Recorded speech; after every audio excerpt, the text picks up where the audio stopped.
Assalamualaikum warahmatullahi wabarakatuh. Nama saya Dewi Purwati.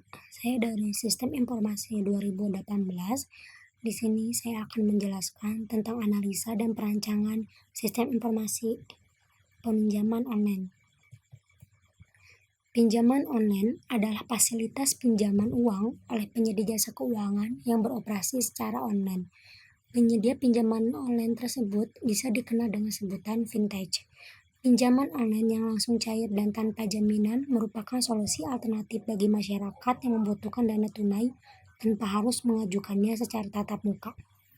Penyedia pinjaman ini adalah lembaga penyedia jasa keuangan yang beroperasi secara online dengan bantuan teknologi informasi. Sejarah peminjaman online ini dimulai pada tahun 2016. Yaitu pertama digunakannya aplikasi peminjaman online yang digunakan oleh usaha mikro kecil dan menengah lokal atau UMKM. Kemudian pada tahun 2017, OJK mengumumkan bahwa mereka menemukan setidaknya 227 perusahaan online yang tidak terdaftar di OJK. Pada tahun 2018, lebih dari 300 perusahaan mendaftarkan perusahaannya kepada OJK. Pada tahun 2019, OJK akhirnya mencatat bahwa sudah ada 127 perusahaan yang terdaftar dan diawasi oleh OJK. Kemudian, pada tahun 2020, OJK meresmikan bahwa sudah ada 127 perusahaan yang sudah terdaftar di OJK. Dan berikutnya ada beberapa aplikasi yang sudah terdaftar di OJK. Yang pertama ada Dompet Kilat, yaitu dari PT Indo Fintech. Selanjutnya ada PT Layanan Keuangan Berbagi, yaitu Dana Rupiah. Selanjutnya ada PT Akilat yang dimiliki oleh PT Vindana Teknologi Nusa. Yang selanjutnya ada Kredit Pintar yang dimiliki oleh PT Kredit Pintar Indonesia. Yang selanjutnya ada Rupiah Cepat yang dimiliki oleh PT Kredit Utama Fintech Indonesia. Yang terakhir ada Kredit Flow yang dimiliki oleh PT Tridigivin. Cara mengajukan pinjaman online ini juga sangat mudah.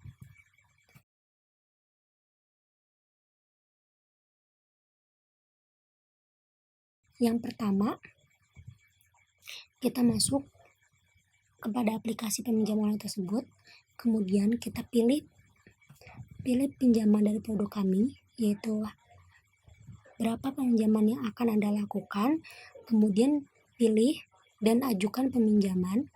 Setelah diajukan, kemudian kalian akan melakukan pengisian formulir secara online dengan aplikasi kami, yaitu dengan memasukkan data diri Anda secara akurat.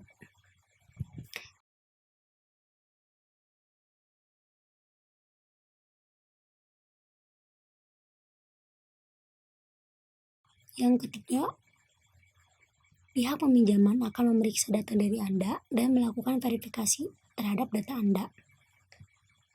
Yang selanjutnya, Anda akan disuruh menunggu kurang lebih dari 24 jam untuk melakukan transaksi uang atau memverifikasi data Anda tersebut.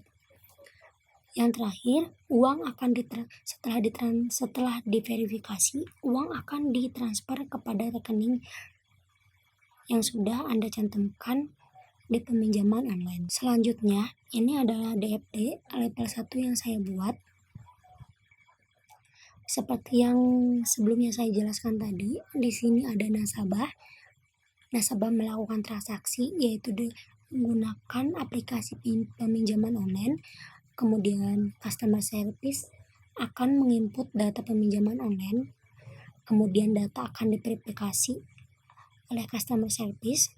Kemudian input data dan pencairan dana kepada aplikasi peminjaman yang akan diterima oleh nasabah. Kemudian pada DFD level 2 ini transaksi dan pembayaran akan lebih dipermudah, yaitu dengan menggunakan dana atau pembayaran atau pengajuan aplikasi melakukan m-banking, dan Anda bisa melakukan pembayaran atau pengambilan uang di Alfamart atau Indomart di tempat terdekat.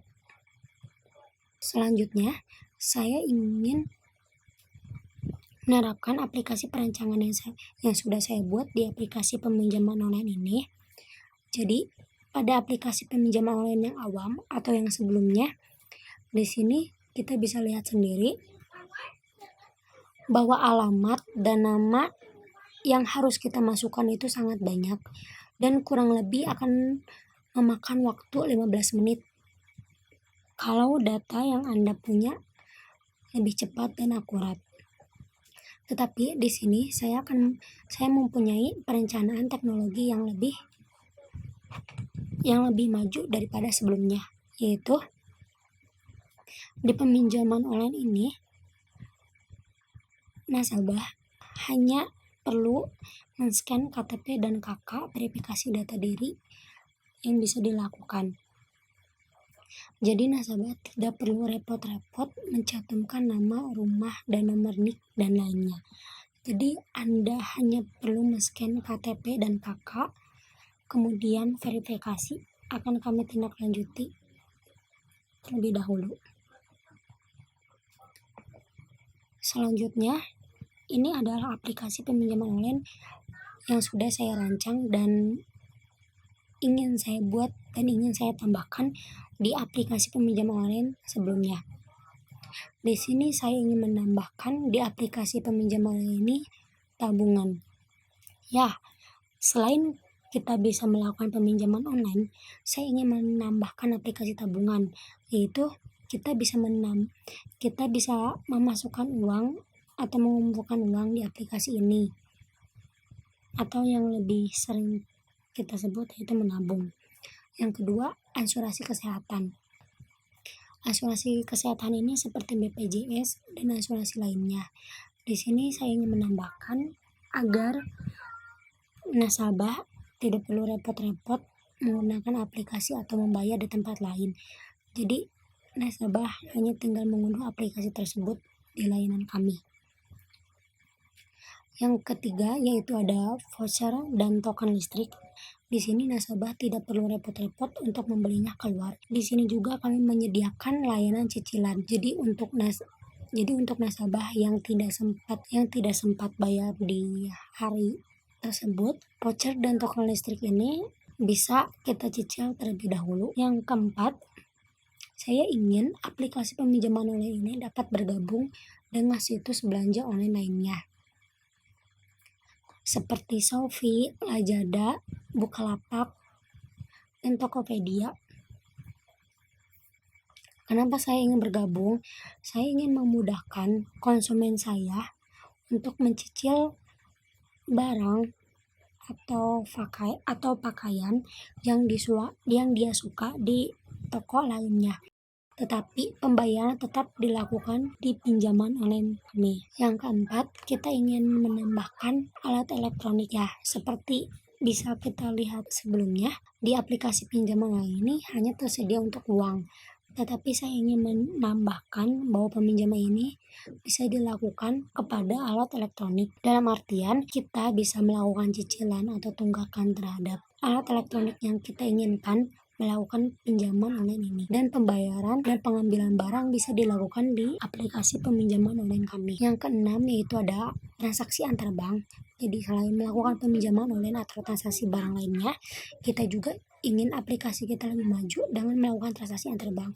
Jadi kalau nasabah ingin transfer atau melakukan transaksi antara bank lainnya atau top up atau yang lainnya, itu juga bisa menggunakan aplikasi. Selanjutnya ada keunggulan dari aplikasi pinjaman online. Sesuai dengan namanya, pinjaman uang online langsung cair merupakan jenis pinjaman yang dilakukan secara online, baik itu melalui situs website maupun aplikasi yang didownload di Play Store atau iOS.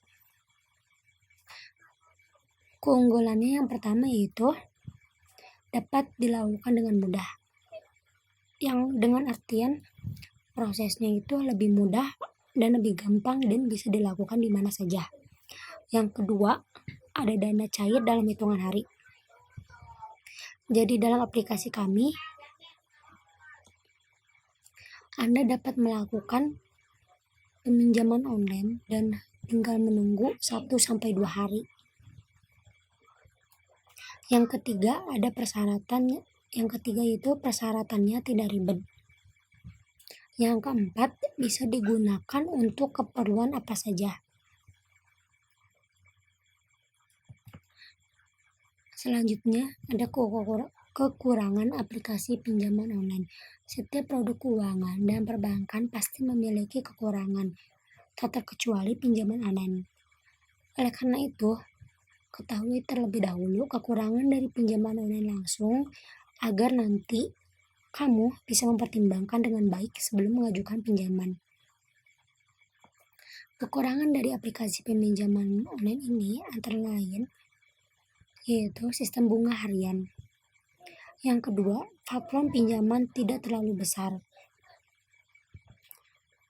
Dalam artian, kalau kita misalnya registrasi pertama, biasanya kita akan diberikan pinjaman 1 juta atau 500. Kalau misalnya kita sering melakukan transaksi di platform tersebut, maka bunga yang kita dapatkan atau koin yang kita dapatkan lebih besar. Dalam artian seringnya aplikasi yang kita pakai atau gunakan, maka koin yang akan kita dapatkan menjadi lebih banyak dan itu bisa kita tukarkan dengan uang, dengan pinjaman kita. Yang ketiga, masa tenor singkat. Masa tenor yang kita miliki atau yang kita kasih kepada nasabah kita yaitu sekitar 1-2 bulan. Yang keempat, tidak semua pinjaman online langsung cair terpercaya. Dengan artian, tidak semua pinjaman online akan langsung mencairkan dana kita dengan cepat.